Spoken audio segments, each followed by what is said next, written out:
بسم الله الرحمن الرحيم. عما يتساءلون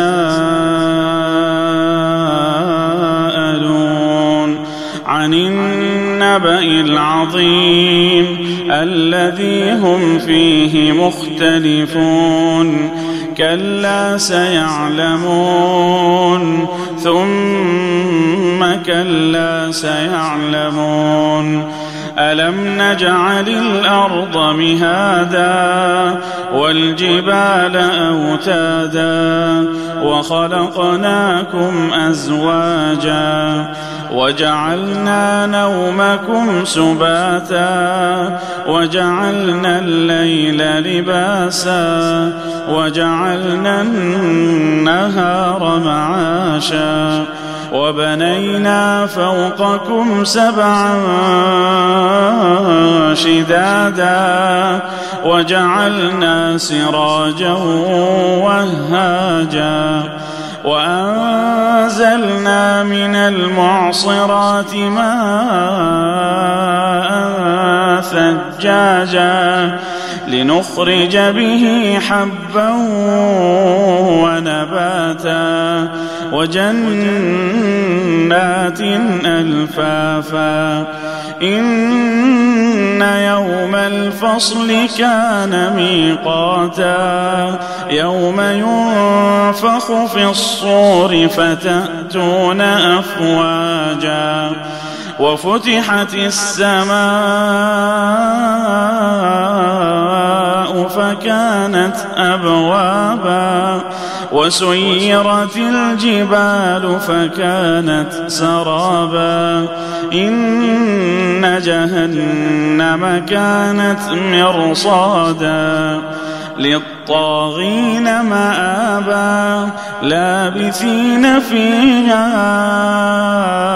أحقابا لا يذوقون فيها بردا ولا شرابا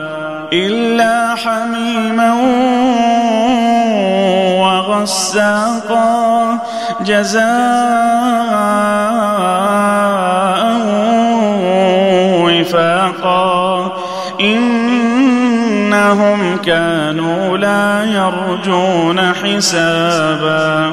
وكذبوا بآياتنا كذابا وكل شيء أحصيناه كتابا فذوقوا فلن نزيدكم إلا عذابا إن للمتقين مفازا حدائق وأعنابا وكواعب أترابا وكأسا دهاقا لا يسمعون فيها لغوا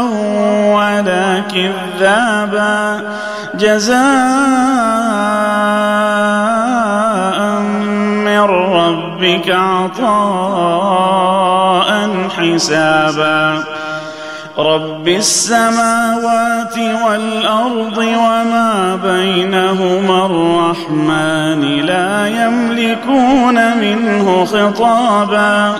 يوم يقوم الروح والملائكة صفا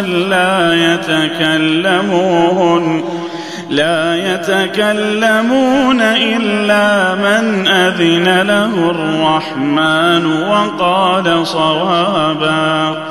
ذلك اليوم الحق فمن شاء